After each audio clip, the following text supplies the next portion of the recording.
de traición. El señor Abascal, que fue binomio, parece haberse cambiado de camiseta.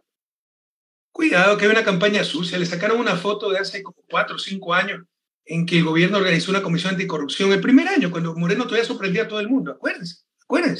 La memoria es frágil. Lo presentaron como el adalid de la lucha contra la corrupción. Los corruptos éramos nosotros. 10 años él con nosotros y nunca se dio cuenta que éramos corruptos. O sea, o es un imbécil, o es cómplice, o está mintiendo. Entonces, lo primero y lo tercero es la realidad, ¿no? Es un imbécil y estaba mintiendo. Pero como era para perseguir a Correa, lo aplaudieron. De repente era el demócrata que luchaba contra la dictadura 10 años. 10 años perteneció a la dictadura y nunca se dio cuenta. ¿Quién puede creer algo así?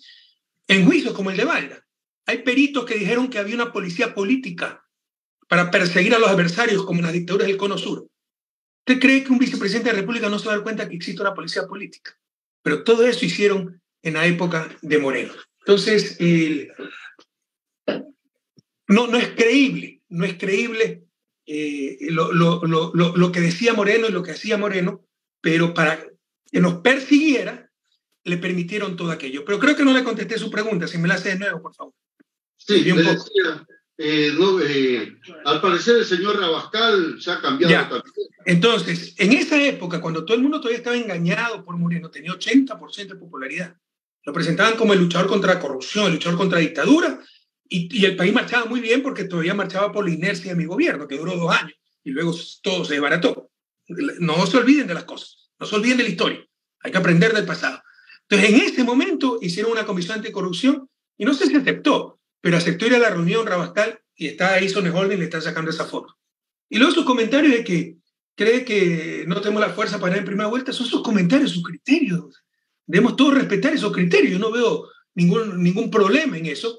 Tan solo que esté equivocado. No comparto el criterio, pero tiene todo el derecho a dar su criterio.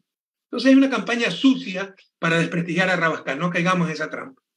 Economista, el centro del tablero de ajedrez en el tema democrático de la vida de un Estado, sin duda, es el Congreso Nacional.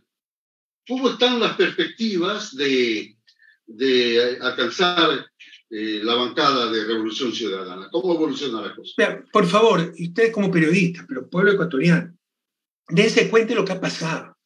Esta gente, por su odio, no les importó destrozar al país, con tal de perseguir a Correa. Lo dijeron, Lazo lo dijo, en una entrevista con Oquendo, 2018-2019. No importa la economía con tal de eliminar a Correa. No importa la democracia con tal de eliminar a Correa. Ya tuvimos Trujillo, Trujillato, vacancia constitucional y la destrucción del Estado de Derecho.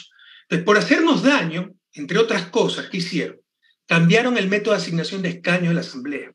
No solo de la Asamblea, de todos los colectivos, incluso consejos municipales. Es un grave problema para los alcaldes. Pregunten a los alcaldes, ¿no? En lugar de hacer el método de Hunt, que para ganar básicamente se requiere, si son 2 curules, 2 concejales, perdón, para ganar primero y segundo puesto se requiere ganarle 2-1 al que le sigue. Ahora se requiere ganar 3-1, ese se llama el método de Webster. Eso es mucho más difícil, ¿no? Y con eso se atomiza la asamblea, llegan grupúsculos locales o independientes, que en verdad son mercaderes de la política, y se hace ingobernable la asamblea. Eso es lo que ha pasado. Ellos mismos lo produjeron, ellos mismos lo hicieron por perjudicarnos a nosotros, para que no tengamos mayoría.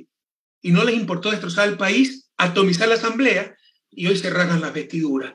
¿Qué calidad de la asamblea? ¿Qué falta de orden de la asamblea? Pero ellos mismos lo produjeron, ellos mismos lo buscaron, ellos mismos lo hicieron, con el cambio del método de asignación de escaños. Que cuando lleguemos al poder, cuando ganemos las elecciones, tenemos que revertir aquello para volver al método de Hunt, que es el que tiene prácticamente toda América Latina. Hablando de reversión, usted ha propuesto, varias veces ha hablado públicamente de la necesidad de crear un nuevo marco constitucional. ¿Cómo se hará? ¿Una convocatoria? No, estas no son mis expresiones. Le he hecho una asamblea constituyente que es para ratificar la constitución actual. Se puede hacer reforma. Por ejemplo, ¿por qué no que el vicepresidente, que solo recibe las funciones del presidente, sea como en Estados Unidos, el que dirija la asamblea? Y eso da más estabilidad, porque participaron en la misma fórmula. Aunque históricamente presidente y vicepresidente de Ecuador se han odiado, pese excepción de mi gobierno. Tuve muy buena relación con Moreno en los 6 años, de hipócrita, y después de Boris Glau, un verdadero patriota. siempre marchamos de la mejor manera. Fue después que nos traicionó Moreno. Después de haber reforma. La Constitución nuestra es muy buena. ¿Por qué la constituyente? Porque es la forma más efectiva, rápida, de volver al Estado de Derecho. Se han tomado todo, entendamos, ecuatorianos. Lo de la consulta mañosa en 2018, se les digo, nos quedamos cortos en nuestra apreciación. La destrucción fue mucho mayor. Se les digo, esto es un golpe de Estado. Trujillo, un chiflado, político fracasado, odiador, calumniador, difamador, ¿no? Lo que hizo fue declararse emperador con el aplauso de la prensa y de los politiqueros, y con Moreno destrozaron al país. Pusieron a los peores con tal de que odiaran a Correa. Mire la fiscal que tenemos. Mire lo que era Celia y Contralor. Mire el procurador Íñigo Salvador, que dijo que el BID no era banco para permitirle a un ministro de Finanzas, rompiendo la Constitución, que vaya a ser vicepresidente del BID. O sea, es gente que no tiene sangre en la cara. Se han tomado justicia, fiscalía, superintendencia y corte constitucional, que puede derogar decretos ejecutivos, puede derogar leyes, puede legislar interpretando la Constitución. En estas condiciones llegamos nosotros, no nos van a dejar gobernar. Que si no nos dejan gobernar, tendremos que ir a una asamblea constituyente. Economista, otro aspecto